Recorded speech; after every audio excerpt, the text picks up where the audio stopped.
Oh, it takes a team. It takes a team.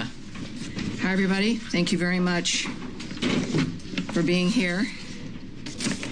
Appreciate it. Welcome aboard.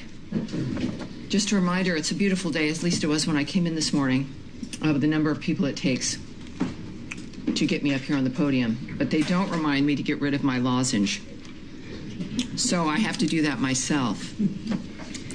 Thank you all very much for being here. I did see Humaira with Reuters putting some blush on in the bathroom. I did see that. Do you know why? But do you know why? Because on occasion, cameras do face this first row or so. Well, it was not really in there. It was in the anteroom. It was in the anteroom, which has chairs and a couch. It's very fancy-ish. Honey, I'll keep that in mind. No. You better be careful next time. I will. I know you do not keep your sources or secrets to yourself. Well, you keep your sources to yourself, but not your secrets. Very much to myself. All right. Yes, you do. Too much, so. Too much. All right, everybody. Thank you. We do have a couple of announcements here. I want to begin to reiterate the words of President Trump and Secretary Rubio in condemning the horrific terrorist attack in Colorado on the Jewish community, who were raising awareness for the hostages still being held by Hamas. Since the beginning of Secretary Rubio's tenure as Secretary of State, his focus on visas and the State Department's role determining who is allowed into this country has often been mocked, derided, or dismissed. This heinous attack is a reminder that the decisions about who we let into this country and who we allow to stay is of vital national security and personal security importance to this country and of Americans everywhere. As Secretary Rubio notes about this attack, quote, all terrorists, their family members, and terrorist sympathizers here on a visa should know that under the Trump administration, we will find you, revoke your visas, and deport you. Also today, the State Department is taking steps to impose visa restrictions on several Central American government officials who are responsible for deals with the corrupt Cuban regime to import medical personnel in their forced labor scheme. As Secretary Rubio notes, these steps promote accountability for those who support and perpetuate these exploitive practices. The Cuban labor export program abuses the participants, enriches the corrupt Cuban regime, and deprives everyday Cubans of essential medical care that they desperately need in their homeland. Our goal is to support the Cuban people in their pursuit of freedom and dignity, all while promoting accountability for those who contribute to a forced labor scheme. By pursuing these visa restrictions, the U.S. is sending a clear message about our commitment to promoting human rights and respect for labor rights worldwide. We encourage other nations to join us in this effort, end quote. Further, we are closely monitoring Mount Etna's eruption yesterday. We are not aware of any U.S. citizens affected at this time, and we are monitoring the situation closely. We strongly encourage U.S. citizens in the affected area to monitor local news and follow the emergency instructions provided by local authorities. We will provide information to U.S. citizens in the area through the Smart Traveler Enrollment Program messages, our consulate websites, social media, and at travel.state.gov as necessary. This is also an important reminder for all Americans traveling to enroll in the Smart Traveler Enrollment Program at step.state.gov. That's step.state.gov. And that is what I have for you right now. Looking forward to your questions. Let me get this managed here as we move into the day with a number of issues I know on your plate. Sean Tandon. Thanks. Can I start with Gaza? Certainly. I know that Carolyn Levitt spoke to this a while ago, but yesterday Ambassador Huckabee in Israel made a statement saying that media reporting is incorrect in terms of senator incidents. Today we had the Red Cross say that 27 people were killed, and Israel saying that they confirmed that they opened fire at first as warning shots in their description of how it transpired. Does the U.S. have anything to say about the deaths today and what it means for the aid effort there? Well, the first thing I'd like us to not do is conflate different episodes. the earlier Huckabee statement, of course, the ambassador in Jerusalem for Israel. There was a series of events that were fake news, that were debunked, that were reported, though, as having occurred. And then there is a situation where there were reportedly 27 casualties at a site today, and the IDF has noted that they are investigating. So I think that there is an important difference. It's important for us to recognize the difference, certainly in a war zone, but when there is news that is not true, for us to be able to point that out. But then also, as we appreciate the fact that the IDF is investigating the latest incident, and we'll be watching that report and investigation and keep you advised. Well, can I follow up on that? I mean, you're not disputing the 27 casualties today. I mean, regardless of well, clearly the IDF is investigating a situation where there were casualties. So it's a number I can't confirm yet, but clearly we're going to get more information, and we'll be watching that and monitoring that closely. Sure. But with the investigation, does this give any pause to thoughts about how this is running? There's criticism throughout of the Gaza Humanitarian Fund, the idea that it's not a humanitarian, not following humanitarian principles by having, for example, the Israeli military around there. Does this give any pause, any rethink about how this is going, considering you've stated? Well, we wouldn't need, of course, the Israeli military as security. They wouldn't need to be there if Hamas would lay down their weapons and release all the hostages and the bodies that they're also holding. So let's not forget why this situation is maintained and is in the situation, the condition that we're in. It's important to not look at individual events in a vacuum in that regard, but also everyone has wanted food and aid to go through into Gaza. It is a war zone, and different kinds of decisions have to be made. People put their lives at risk to get the aid into those kinds of regions, and this is one of those cases. We'll find out through the IDF investigation what occurred, but the fact of the matter is, I think we are now at 7 million meals distributed to date. Now, obviously, we would like perfection. There is no perfection under any circumstance. We would like it to be even more, and they are going to be increasing, I believe, their sites, 4 more distribution sites that will include northern Gaza as well.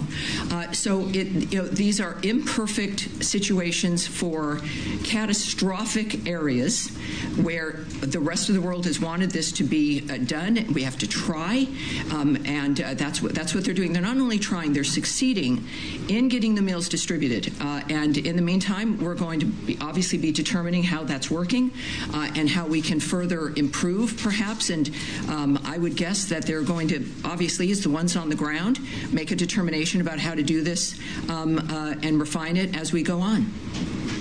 Yeah, Andrea.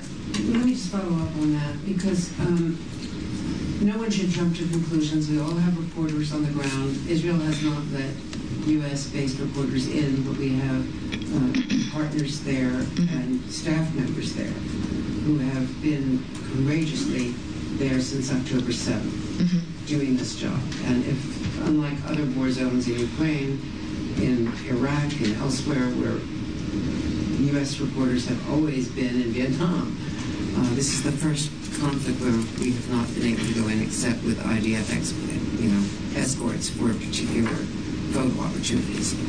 So that is one fact. But the ambassador, the chief diplomatic representative of the United States, ascribed a collective guilt to what he said was not just misleading reports in the fog of war. We all know what happens in some instances, and we're not sure of these cases. But to suggest that the press reports fostered anti-Semitism, which led to the death of the 2 embassy people here in Washington and to other anti-Semitic attacks in this country, is hyperbole beyond what is normal diplomatic practice. And as a journalist and as a member of this press corps, I think it's deeply offensive for someone who has... Well, I don't speak for Ambassador Huckabee. I understand, Andrea. I know. I understand. And I understand the depth of your work and the work... Andrea, I understand your work, the depth of your work, the work of people who cover war, and the dangers that exist. I don't speak for Ambassador Huckabee. I'm not going to parse what he has said, but what I can tell you is that inevitably, as we have all watched, the kind of Jew hatred and anti-Semitism that has been promulgated through media has been nonstop, even after October 7th, and that if you weren't involved in that and others who are not involved in that, that's not who he's speaking about. I would argue that it would be naive to suggest that the Jew hatred that, whether it's through social media, through fake news, through the rhetoric regarding Israel, through the years, has not developed or perpetuated anti-Semitism. It's naive or mistaken. I'll give you that word. I think it's obvious that these things don't happen in a vacuum, and that the rhetoric against Jews for 2,000 years has been nonstop and quite blunt, and it hasn't stopped. And the way the world has responded recently in the 21st century to the attack on Jews, including what's been going on at American universities, has been obscene. So I think we should allow individuals to have their opinions about what has contributed to the murder of 2 Jews in Washington, D.C., who are simply enjoying a night out, who instead of being married in the next few months had to be buried. I think that this is not the argument, but it is the story, in that we are fighting a great deal with these stories about who's responsible, the focus on Israel, the nature of who's been attacking in that region, the responsibility of Iran, that we get food in. That's not good enough. What happens with Israelis and what they say is not good enough.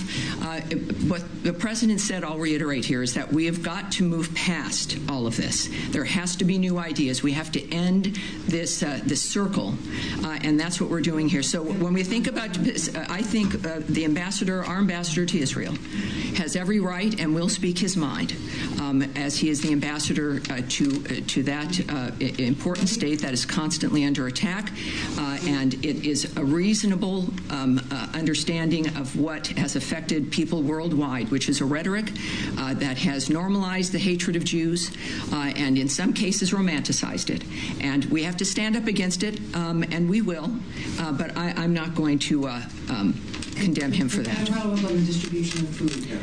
Because certainly. Let me just say that there is widespread criticism and actually self-criticism by the consulting group that was supporting the foundation, which is backed out of it, that the distribution system was not as professional as either the UN, or the World Food Program and other people who are used to working in this area, and that there should have been more distribution points where people would not have been told to line up. And Andrea, you know what? But these questions now, these are critiques of an environment that we've talked about regularly every day. But let me just say, every time I'm up here, it is this critique of, I say 7 million meals have been distributed, but you know, it would have been, but not for you. It should have been those guys over there or these people over here.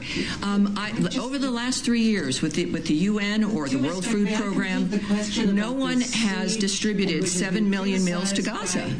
Many hundreds of thousands of people in Israel, as well as the Hamas, the families of the people being held by Hamas, are protesting this food decision. The former defense minister criticized these decisions. There's plenty of internal. Well, I'm sorry, Andrea. I understand. I understand. I don't think any of us are going to be protesting 7 million meals being distributed. When we think about what the story is, there in that region and in general with everything that happens, someone's not going to be happy, someone's going to think it could have been done a better way, and yet it wasn't being done. It wasn't being done. This managed to be done. It is continuing on. I want as many meals to be distributed as possible. They seem to be doing that, and I understand everyone has their opinion, but this is not a debate about who would have had the better idea. This is what's happening, and the meals are being distributed. And I thought, after 3 months of being harangued in this room by many of you about, don't you care about the starving Gazans? 7 million meals, and now we're being harangued about it's not by the right people. We have to move on from that. Yes, sir. I'd like to just follow up on your opening, if I could. Certainly. You said about the Boulder terrorist suspects that Secretary Rubio has said, all terrorists, their family members, and terrorist sympathizers here in Ibiza should know that under the Trump administration, we will find you, revoke your visas, and deport you. The terrorist suspects' family members are in ICE custody now. Have their visas also been revoked by state? I will not speak to the action taken for these individuals, so I can't confirm or deny that. I would say now, of course, this is in ICE's realm and perhaps also in DHS, and you should ask them about the next steps that they're taking and what will happen to the family in this regard. The revocation of the visas in State Departments. Well, but as I said when I opened, I'm not going to address that, whether that's occurred or not. Sorry. Oh, yes, Matt, please. Matt Lee. Sorry, I just wanted to ask. Don't be sorry. You're never sorry. But that's all right. Neither am I. I want to ask one question about Gaza, but first, yes. Is there a paper coming out on this Cuba, or the Latin America Cuban doctors? Yes, there is. As a matter of fact, it should. I think this should already be out. It should already be out. So you will have a statement from the Secretary regarding the so-called Cuban doctors forced labor framework. I would suspect we'll also see a tweet. Might want to keep an eye on the Secretary's accounts. But yes, you will have a more extensive statement. But I have really poor service in here, so it's all right. I suspect to what Andrea was talking about. So it is still correct that the GHF, this foundation, there is no U.S. involvement, and that there's no U.S. personnel involved or working for it. That is correct, right? I have said, I think we've all been saying that, in fact, the Gaza Humanitarian Foundation is an independent organization. It does not receive U.S. government funding. Right. Nevertheless, we are constantly looking, of course, for creative solutions to get aid into Gaza without. Right, but yes, there aren't U.S. officials working. There's the Gaza. It does not receive U.S. government funding. Right, but there aren't any U.S. officials working for it. It does not receive U.S. government funding. That's the last time I'll repeat that sentence. Okay, so how do you know that all these reports are wrong if you don't have people on the ground? Well, it's amazing how there are people on the ground. And I would say that also it's.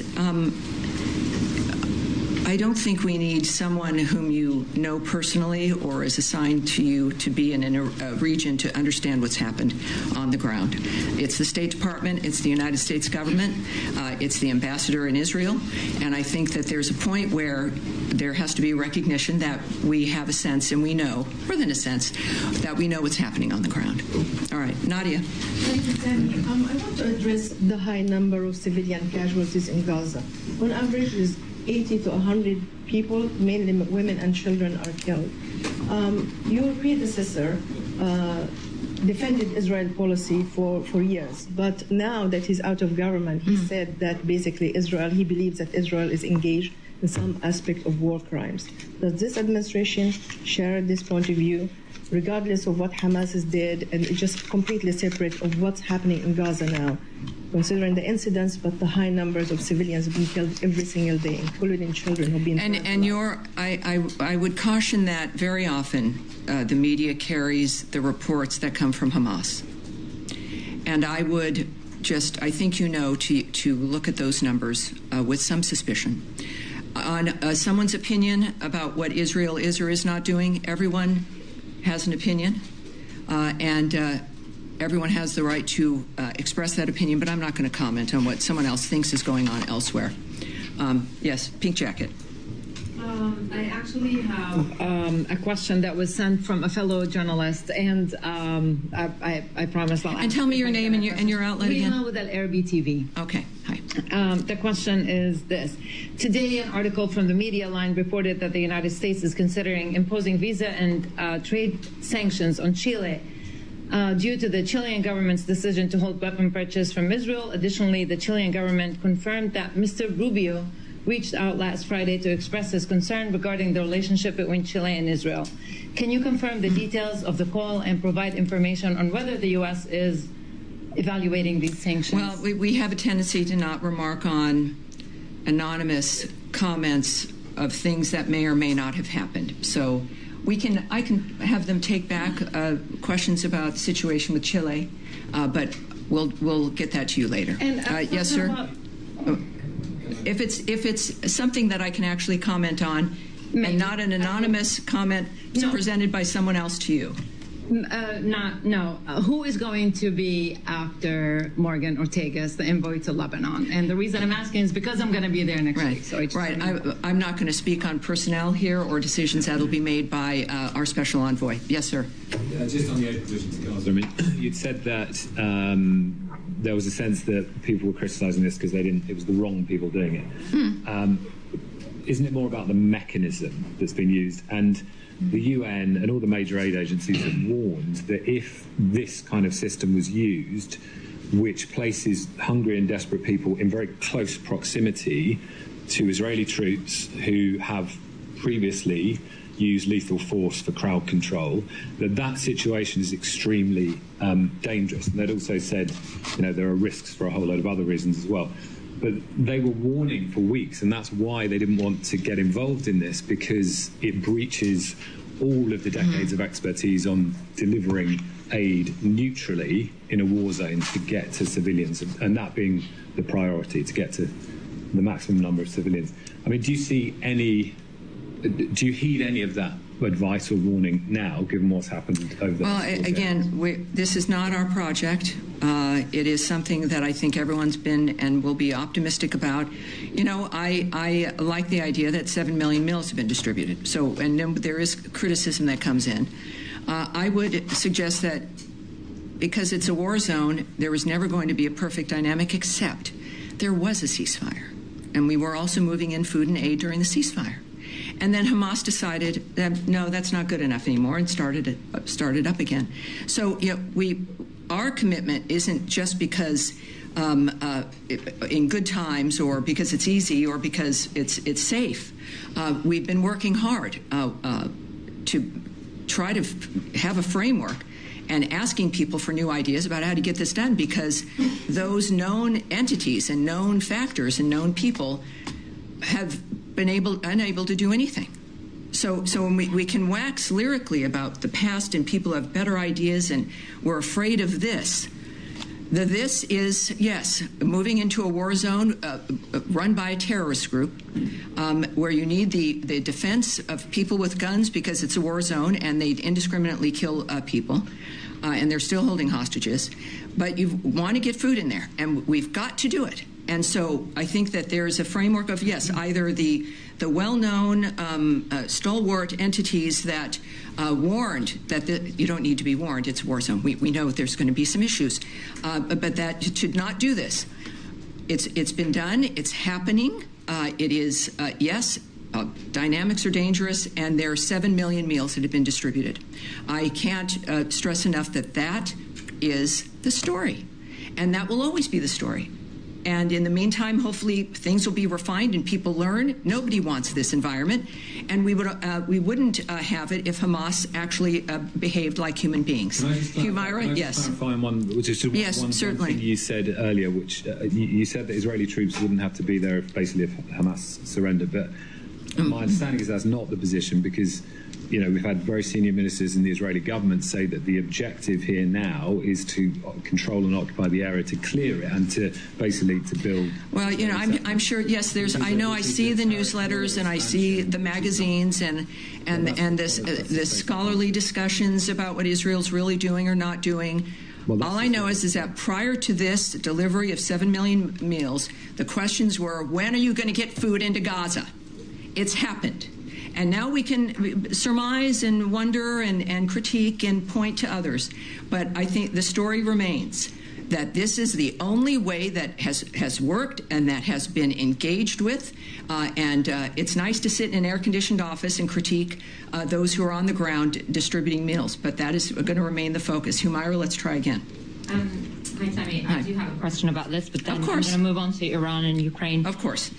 Just to get this from you, in light of everything we've discussed here and in your answer to Matt, you have emphasized that U.S. does not fund this effort, but the United States, in light of everything that's happened over the past couple of days, will continue supporting this effort. Is that right? Oh, well, here's what I know, again, because it's not... for an alternative? See, I love... you frame a question where it's important to ask the question, but it's also, that I'm not going to speculate on decisions that are made not only not by people here, but by people elsewhere, not in the State Department. So I can't speak to what is their decision-making, what's going to affect that decision-making, but it's not a decision the State Department's making. I can't answer that first question, that it's going to continue on no matter. I can't answer that kind of a question. No, as in, like, the administration has been very supportive of this effort.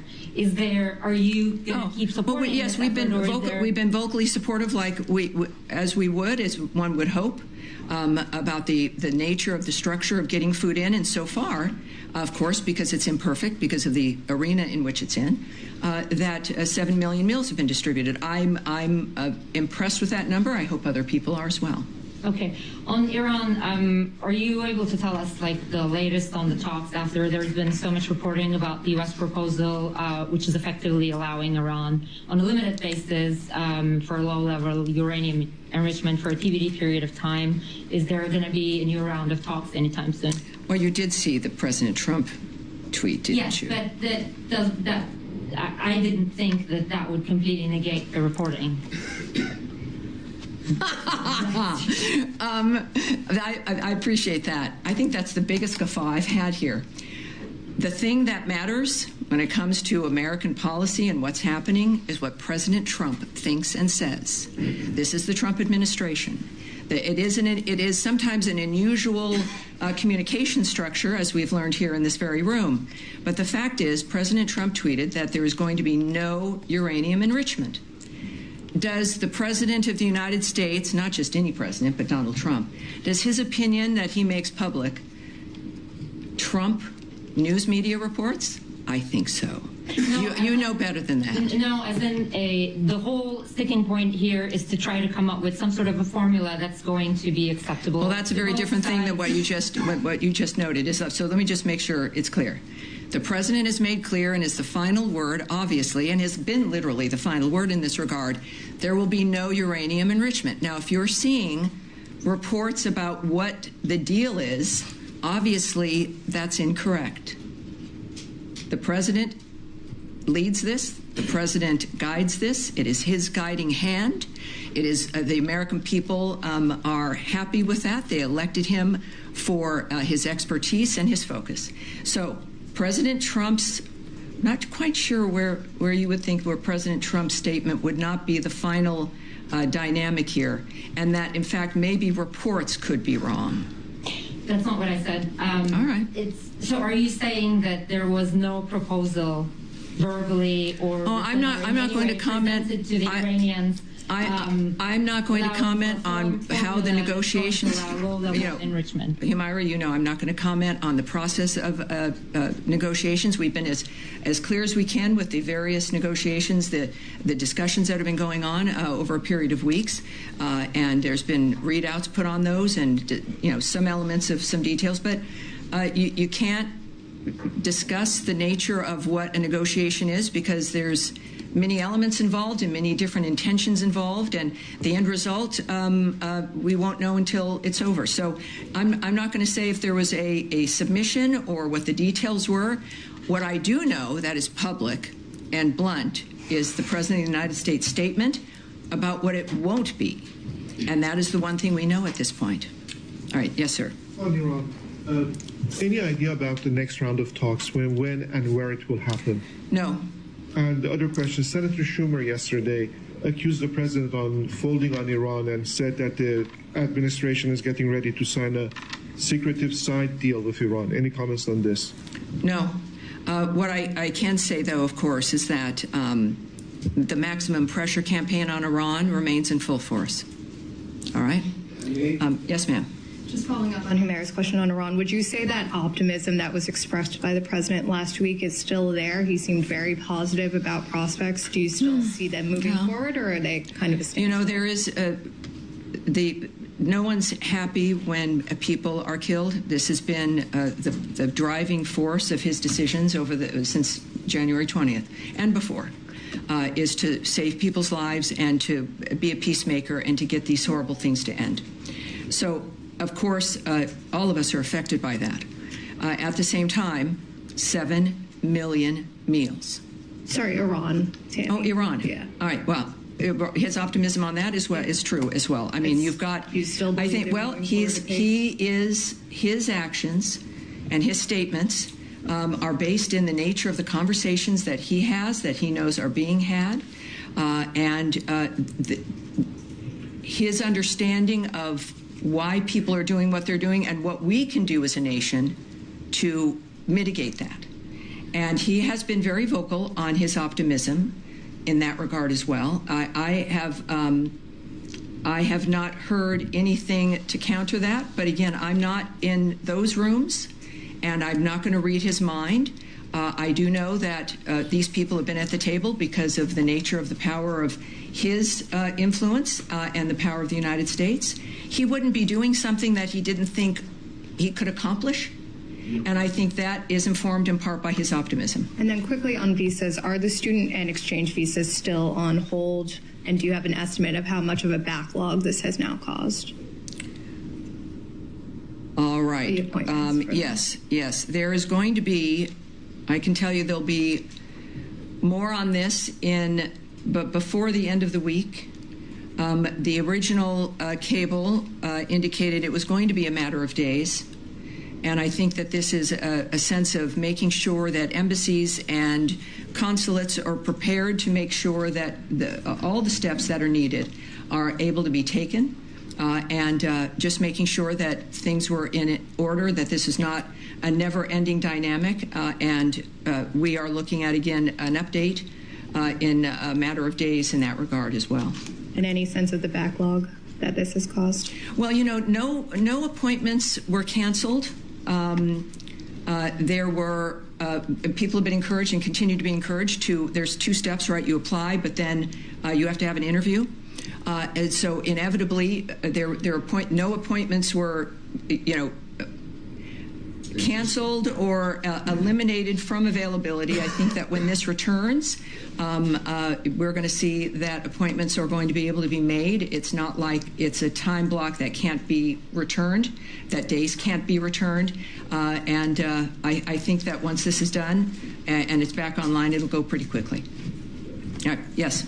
Thank you. Just to follow up on the Gaza Humanitarian Foundation, you mentioned that the IDF is looking into investigating the incident that happened most recently, several incidents of violence. You highlighted that they're succeeding in getting millions of meals distributed, and you said that in the meantime we're going to obviously be determining how that's working and how we can further improve this. And as my colleagues have pointed out, the U.S. government's very vocal about supporting this as a creative process and trying to improve a very dire situation on the ground. Sure. Do you have anything to say about how this process could be improved? No. There are people more knowledgeable than me, obviously, who are on the ground, who do this for a living, who are experts. I have no comment. No one here is going to have a comment or advice on how things should move. It's just the opposite. I spent 25 years in media doing exactly what you're asking. And it's a different language, but I'm here to just at least certainly try to get the details to you without opining or making suggestions. Yes, sir. Could I just follow up on one? Sure. One more. Do you agree that the area of improvement would involve something to do with the security situation and reducing? I will not speculate or give advice or muse on any aspect of that issue or pretty much any other. Can I have one? All right, yes, sir. No, we're going to move on here. Yes, sir, go ahead. Thank you, Tommy. I was staying in Gaza, but in a different aspect. Lately, in the last couple of days, there was some developments in the negotiations toward reaching a ceasefire. There was a new U.S. proposal. Hamas wanted to enter some changes to it. It was not acceptable by the U.S. Yesterday, Hamas announced that it's willing to enter a non-direct negotiation with Israel to reach a framework that will lead to a ceasefire. Are you supportive of this? Well, I'm here to tell you what we know at this point. I'm not going to discuss something that is either in the midst of something being discussed with a foreign country. It's not my position to do that. At the same time, of course, we've made it clear that Hamas has to stop acting recklessly. We certainly can note that. as S.E. Witkoff had noted, Hamas's recent response to the existing offer was totally unacceptable and only takes us backward. So, these are the people on the ground who will make those kinds of decisions, but I'm not going to comment on something that is still speculative. Yes, sir. Thank you. I want to move to Ukraine, if I may. I want to get your reflection. Yes, please. Let's do that. The events of past couple of days and also next 2 days. I know that the Ukrainian delegation is in town. I understand they were in this building this morning.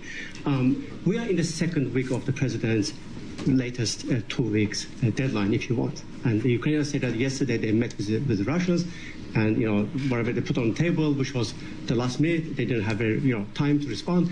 Is it your concern that there's slow walk in the process, and what do you expect from the talks in the next 2 weeks? Well, I would disagree with your characterization that it's the latest 2 weeks deadline, right? Is that what you meant?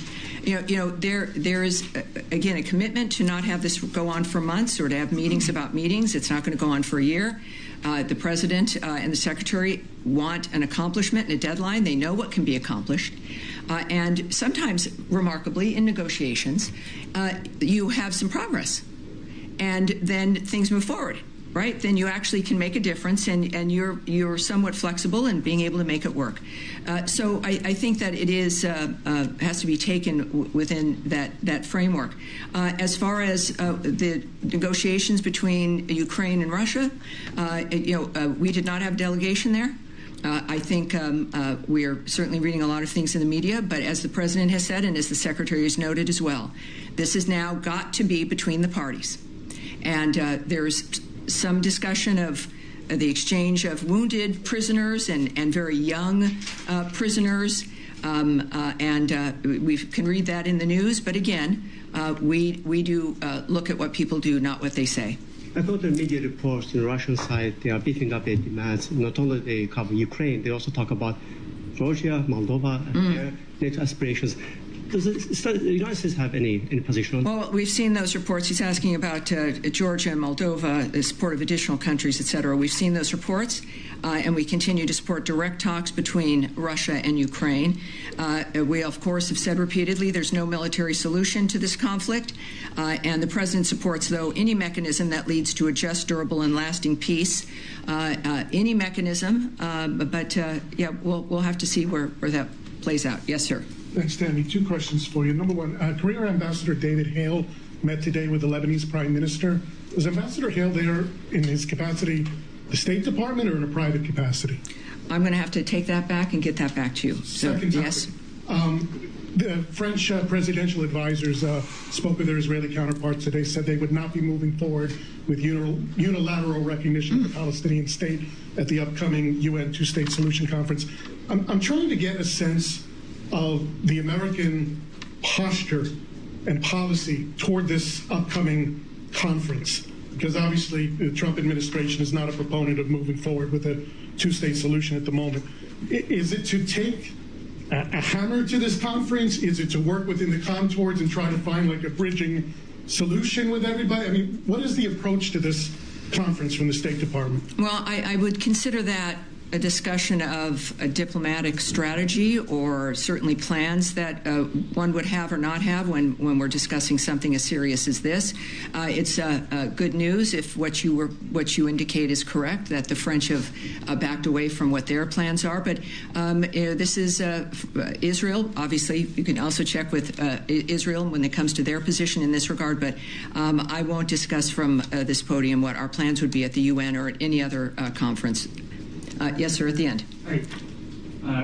Me? Sorry. Yes, sir. Yes, sir. Ryan from Bloomberg, and new to the room. Terrific. Just back to Gaza. There's been a shift in tone in some European countries when it comes to Israel, notably in Germany, whose chancellor has said that the situation in Gaza could no longer be justified by a fight against Hamas terrorism.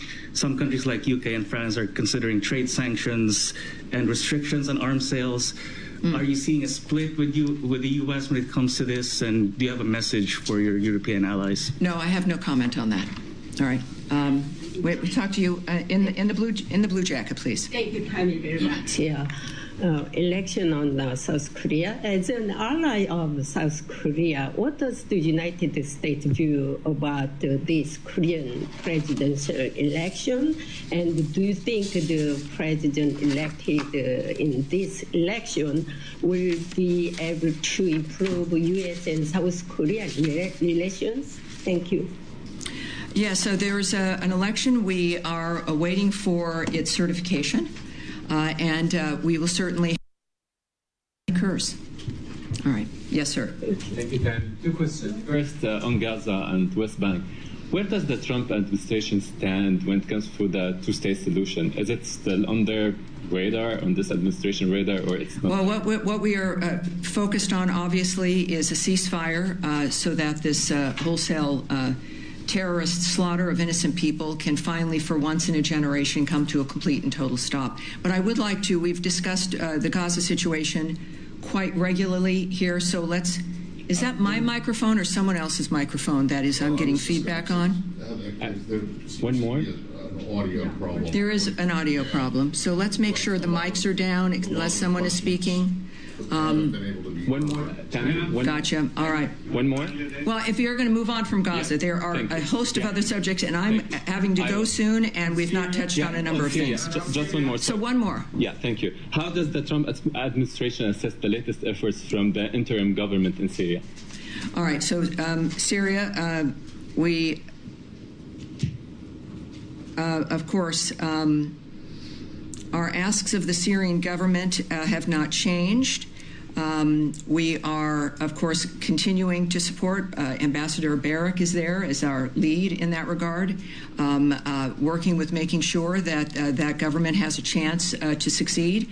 We've taken actions here, of course, to make sure that there are waivers when it comes to sanctions, allowing a number of other issues to be able to be implemented, including memorandums of understanding regarding electricity and the basic functional aspects of life, which, of course, is importance there. So I think that we're in a wait and see with an effort that we've made to make sure they have the greatest chance to succeed within a continuing expectation of making sure that every Syrian is involved in this process and that terrorism is something, and ISIS in particular, is something that is continued to be defeated in that region. So it is so far, again, with Ambassador Barak, who's got a great Twitter account, or I should say X. He's very prolific in his statements and very open and transparent.